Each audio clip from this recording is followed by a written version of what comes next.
آج ہم جمعہ کے موقع پر مسجد احمد صلی اللہ علیہ وسلم اولڈ مین روڈ بیدر 28 نومبر 2025 کو جمع ہیں اور پورے ملک میں جماعت اسلامی ہند کی جانب سے ایک تحریک چھیڑی گئی ہے، ایک مہم چلائی جا رہی ہے، وہ حقوق ہمسایہ مہم ہے، پڑوسیوں کے حقوق ہے۔ اسی چیز کو سامنے رکھ کر میں کچھ باتیں آپ کے سامنے رکھوں گا۔ محترم حضرات، سب سے پہلی بات یہ ہے کہ ہم مسلمان ہیں اور ہمیں اس بات کا اچھی طرح شعور ہونا چاہیے کہ ہم اللہ کی زمین پر اللہ کے خلیفہ اور نائب ہیں۔ ہم اس کو مانیں یا نہ مانیں، ہم اس کو جانیں کہ نہ جانیں، ہم اسے تسلیم کریں کہ نہ کریں، لیکن اللہ نے ہمیں اپنا نائب اور خلیفہ بنا کر اس زمین پر پیدا کیا ہے اور ضرور اس کے متعلق اللہ تعالیٰ پوچھے گا۔ اسی بات کو کلام پاک میں سورہ بقرہ آیت نمبر 30 پارہ نمبر الف لام پارہ نمبر 1 اور سورت نمبر 2 میں آیت نمبر 30 کا ٹکڑا ہے،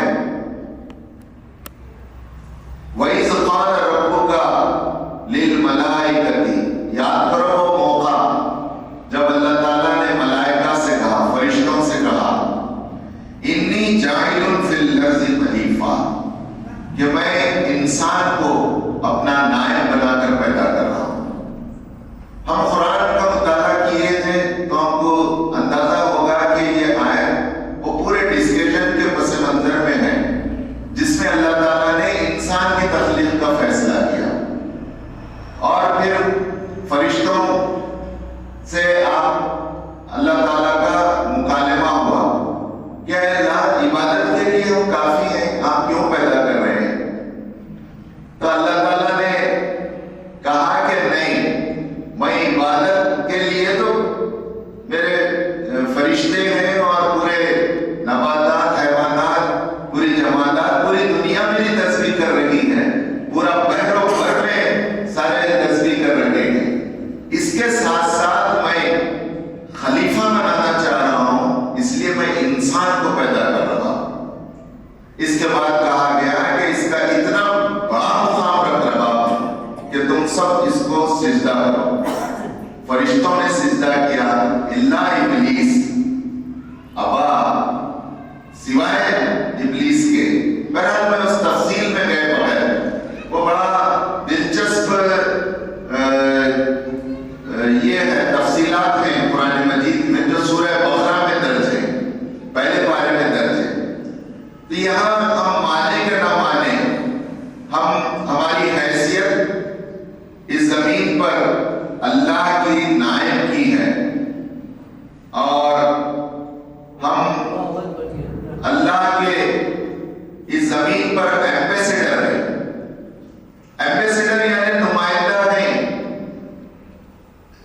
ایمبیسیڈر کو سمجھنے کے لیے ایسا ہی سمجھیے آپ کہ خدا جو شہنشاہ کائنات ہے، اس کی حکومت پوری ارض و سما پہ چل رہی ہے، ہم اس زمین کے اوپر اللہ کے گورنر ہیں، وائسرائے ہیں۔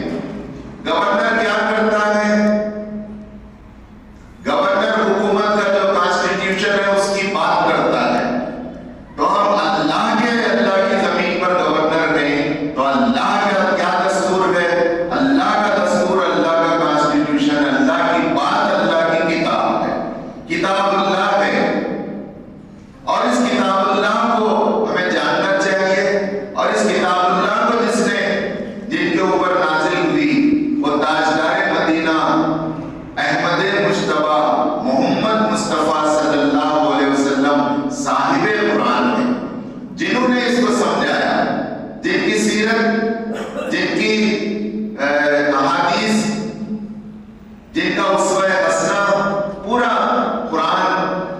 کی ترجمانی کرتا ہے۔ حضرت عائشہ رضی اللہ تعالیٰ عنہ سے پوچھا گیا کہ رسول اللہ صلی اللہ علیہ وسلم کا کردار اور اخلاق کیسے تھے؟ تو آپ نے کہا کان خلقہ القرآن، وہ تو قرآن کا عین مجسم ہے۔ یہاں اب میں اس بات سے کنیکٹ کرتا ہوں کہ جب ہم اللہ کے ایمبیسڈر ہیں، اللہ کے دین کے ہم نمائندے ہیں، تو ہمیں اس زمین پر اللہ کے دین کی نمائندگی اور اللہ کے نائب کا رول پلے کرنا چاہیے۔ ہم اسلام کے سفیر ہیں، کس لحاظ سے ہیں، اس کا مطلب کیا ہے؟ بنیادی طور پر اللہ کے خلیفہ ہونے کا مطلب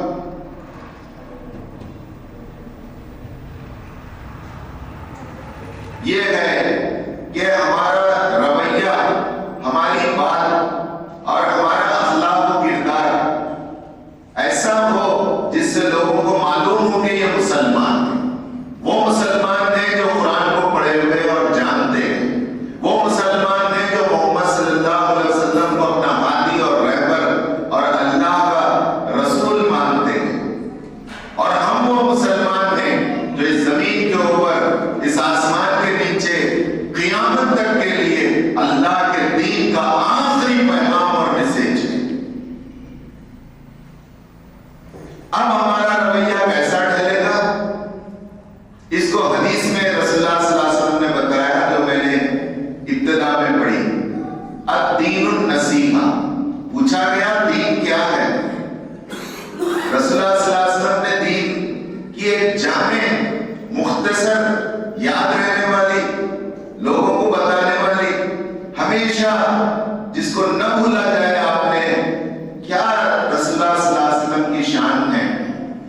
آپ نے کہا الدین النصیحہ۔ دین نصیحہ کا نام ہے۔ نصیحت کا ترجمہ اردو میں نصیحت نہیں ہوتا، نصیحہ ایک عربی اصطلاح ہے جس کا صحیح ترجمہ ہے خیر خواہی،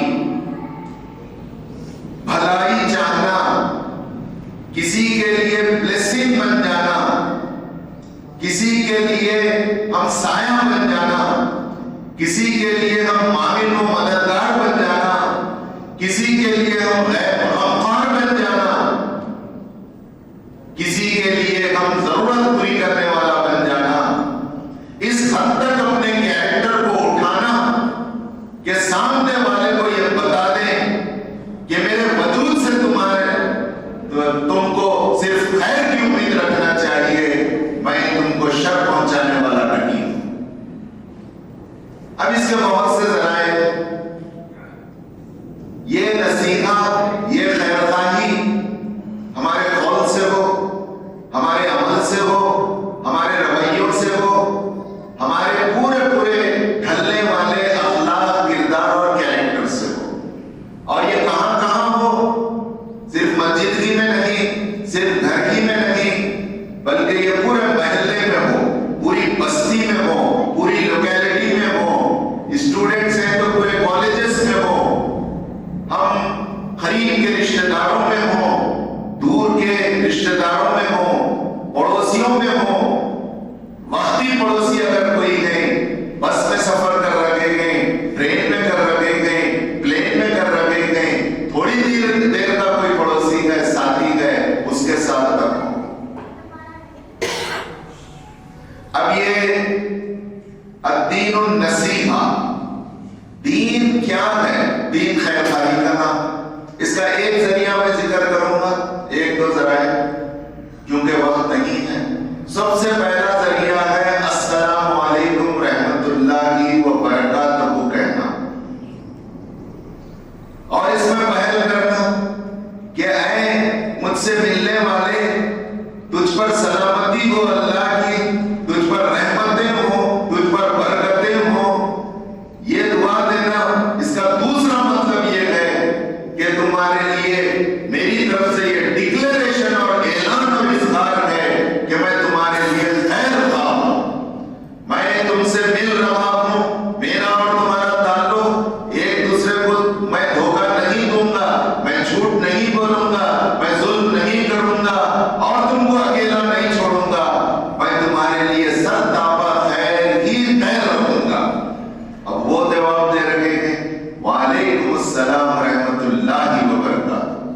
یہی معاملہ وہ ڈکلیئر کر رہے ہیں۔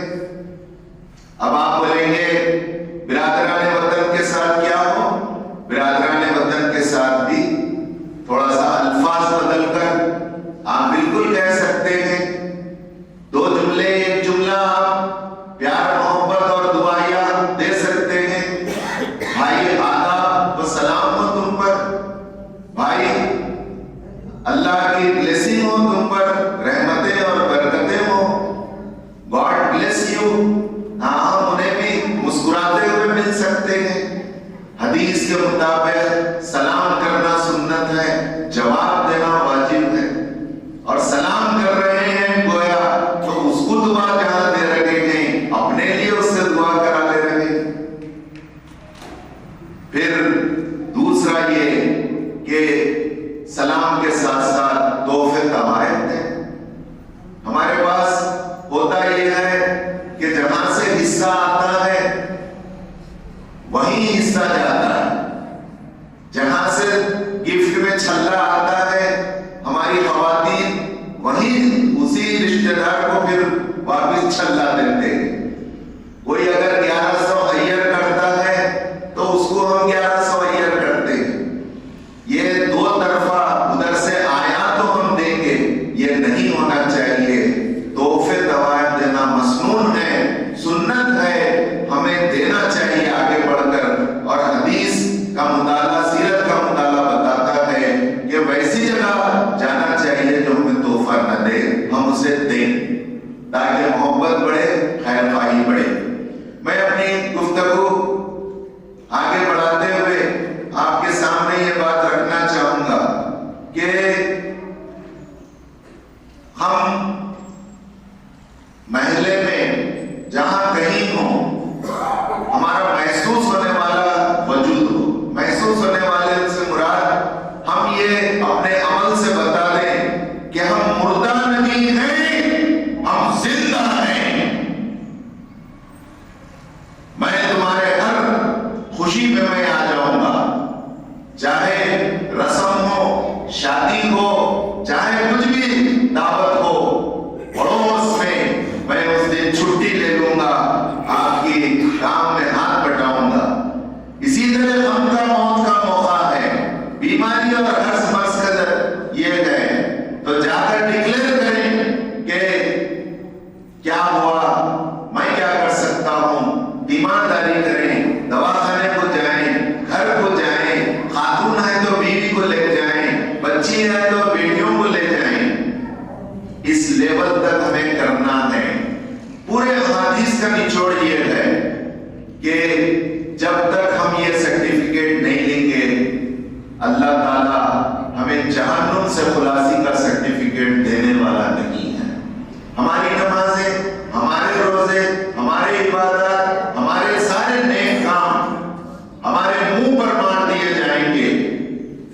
حضور صلی اللہ علیہ وسلم جن کے نام پر یہ مسجد کا نام ہے، رسول اللہ صلی اللہ علیہ وسلم کا قرآن مجید میں سورہ صف میں دوسرے رکوع میں ایک نام آیا ہے، وہ نام ہے احمد۔ میں مبارکباد دیتا ہوں، احمد صلی اللہ علیہ وسلم کے نام پر یہ نام رکھا گیا ہے اس مسجد کا۔ وَإِذْ قَالَ عِيسَى ابْنُ مَرْيَمَ يَا بَنِي إِسْرَائِيلَ إِنِّي رَسُولُ اللَّهِ إِلَيْكُمْ مُصَدِّقًا لِمَا بَيْنَ يَدَيْهِ وَمُبَشِّرًا بِرَسُولٍ مِّن بَعْدِهِ اسْمُهُ أَحْمَدُ۔ عیسیٰ علیہ السلام کی زبان سے کہلوایا گیا، اے بنی اسرائیل، میں تمہاری طرف اللہ کا رسول ہوں۔ سنو، میں تصدیق کرتا ہوں پچھلی کتابوں کی، یعنی تورات کی، زبور کی، اور میں بشارت دینے آیا ہوں میرے بعد ایک رسول آئیں گے، من بعد اسمہ احمد، جن کا اسم قرامی، نام نامی محمد صلی اللہ علیہ وسلم ہوگا۔ تو میں آپ کو مبارکباد دیتے ہوئے اپنی بات آگے بڑھاتا ہوں کہ ہم ضرورت میں کام آئیں۔ ایک دو واقعات سنا کر بات ختم کر دیتا ہوں۔ رسول اللہ صلی اللہ علیہ وسلم لوگوں کا سامان اٹھا لیتے تھے، بوجھ ہلکا کر دیتے تھے۔ ایک خاتون سامان لے کر جا رہی تھی، آپ نے کہا کہ میں اس کو لے لیتا ہوں۔ اپنے سر پر اس وزن کو، اور آپ کہاں جا رہے ہیں بتائیے، میں وہاں تک چلتا ہوں۔ آپ سامان اٹھا کر گئے اور وہ سرحد پار کر کے شہر کی وہ جانا چاہتے تھے، کہا کہ یہاں رکھ دو۔ اس کے بعد اس نے کچھ آپ کو اجرت دینا چاہا، آپ نے کہا کہ میں اجرت نہیں لوں گا، کہا کہ میں کوئی مزدوری نہیں لوں گا، میں ایسا مزدور ہوں، میں مزدوری بندوں سے لینے والا نہیں۔ اس نے کہا کہ کم سے کم نام تو بتا دو، تو رسول اللہ صلی اللہ علیہ وسلم نے کہا میں وہی احمد ہوں، وہی محمد ہوں صلی اللہ علیہ وسلم جن کے چرچے سے تم تنگ آ کر باہر جا رہی ہے۔ کہا کہ ایسا لال ہے یہ، ایسے اس کے کیریکٹر نے میرے کو ڈرایا گیا، غلط سمجھایا گیا، چلو میں تمہارے ساتھ رہتی ہوں اور شہر میں آتی ہوں۔ حضرت عمر بن عبدالعزیز، عمر ثانی جنہیں کہا جاتا ہے، پھر سے جنہوں نے خلافت راشدہ کو زندہ کیا، بنو امیہ کے خلیفہ، ہندوستان سے 4 گنا بڑے رتبے کے واحد خلیفہ، محلے میں پانی لینے پر جھگڑا ہو گیا اور وہاں پر ایک بچے نے خلیفہ کے بچے کو ایک تماچا مار دیا۔ اب خلیفہ کی مسز جو بیوی تھی، ظاہر ہے چھوٹا بچہ تھا، ماں کو بہت یہ ہوتا ہے، وہ بڑے غصے میں جلال میں آ گئی اور خلیفہ کو بلا بھیجا کہ یہاں بچے کو پیٹا گیا ہے تمہارے، چلو آؤ تم، ہم بھی اس کو بدلہ لیں گے۔ خلیفہ آئے، سارے ماجرے کو سنا، جو بچے نے تماچا مارا تھا اس کی ماں فوری قریب آ گئی اور کہا اس نے، اے خلیفہ اس بچے کا باپ نہیں ہے۔ خلیفہ نے جب یہ سنا تو کہا کہ ہم نے اس بچے کی غلطی کو معاف کر دیا اور آج سے اس بچے کے لیے وظیفہ لگا دیا جائے، جس نے تماچا مارا اس کو نہ صرف معاف کیا گیا بلکہ کہا گیا کہ آج سے تمہارے لیے وظیفہ لگا دیا جائے۔ وقت ہو رہا ہے، ہمسایہ مہم، حقوق پڑوسی مہم پورے ملک میں چلائی جا رہی ہے۔ اس مہم کو محلہ محلہ، مسجد مسجد، کالج، ہم جہاں رہتے ہیں وہاں اس کو، ان باتوں کو ہمیں عام کرنا ہے۔ اور میں اسٹوڈنٹ سے، نوجوانوں سے خواہش کروں گا کہ آپ سوشل میڈیا کے ذریعے اس کو خوب عام کریں اور وہ پوسٹ جو پازیٹیو، مثبت اور ایسے ہوں جو لوگوں کو آپس میں جوڑنے والے ہوں ان کو آپ فارورڈ کریں، اور ایسے پوسٹ جو فرقہ واریت کو اور علیحدگی پسندی کو اور قوم پرستانہ رجحانات کو آگے بڑھاتی ہیں، ایسے لیڈروں کے ہیٹ اسپیچز، لوگوں کو بانٹنے والے ریلز آپ قطعی فارورڈ نہ کریں۔ میں آپ سے یہ بھی کہنا چاہوں گا کہ آج کا یہ جمعہ کا خطاب اسی مہم کا ایک حصہ ہے۔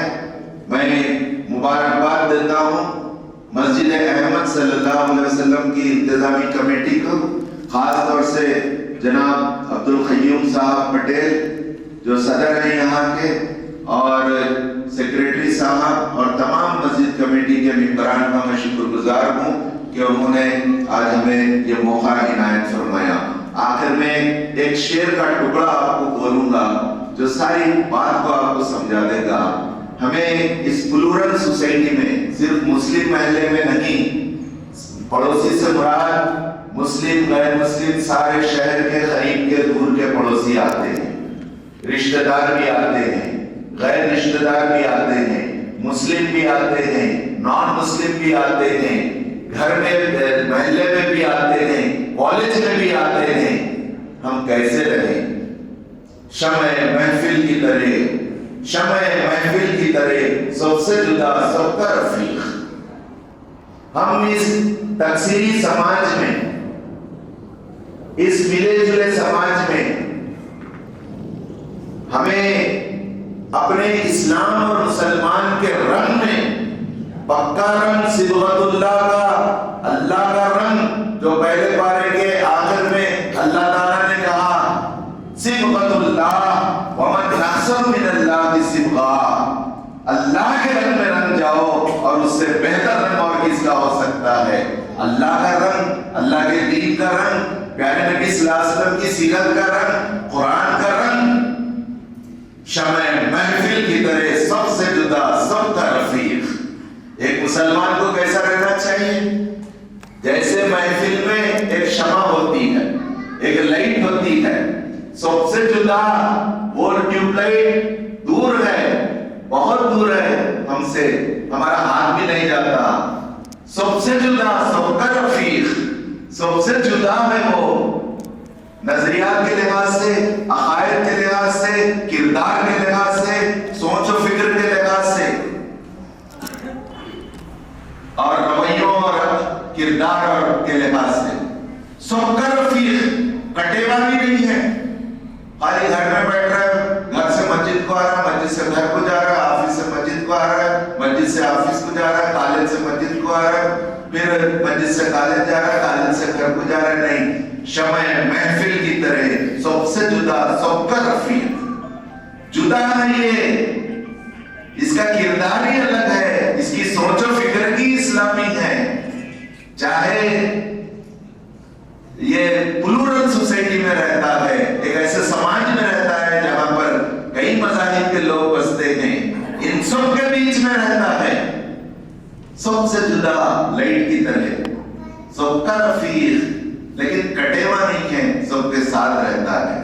بھائیوں، ہم ڈرے نہیں، گھبرائے نہیں، ہم مایوس نہ ہو، انشاءاللہ حالات بدل سکتے ہیں اگر ہم ایک مسلمان پڑوسی کے حقوق ہر لیول پر، ہر سطح پر ہم وہ رول پلے کرتے چلے جائیں، تو آج یہ میسج جو قرآن کا، حدیث کا، سیرت کا میں نے آپ کے سامنے رکھا، آپ بتائیے کس کے پاس ہے یہ پیغام؟ کون سے لیڈر کے پاس اس کا سلوشن ہے؟ ہم کل سی ایم سی کے چیئرمین سے ملے، ہم ڈی سی صاحبہ سے ملے، ہم کل کمشنر سے ملنے والے ہیں، ایس پی صاحب اور پوری پولیس سے ملنے والے ہیں، صفائی کے مسائل، پارکنگ کے مسائل، ٹریفک کے مسائل، ٹرین کے مسائل، کیا یہ مسائل ہر جگہ کے نہیں ہیں؟ ہمارے نہیں، سب لوکیلٹی کے ہیں۔ اس کا حل کیا ہے؟ کیا کورٹ کچہری ہے؟ پڑوسی کی عزت تار تار کرنا ہے؟ کیا صرف کمپلینٹ دینا ہے؟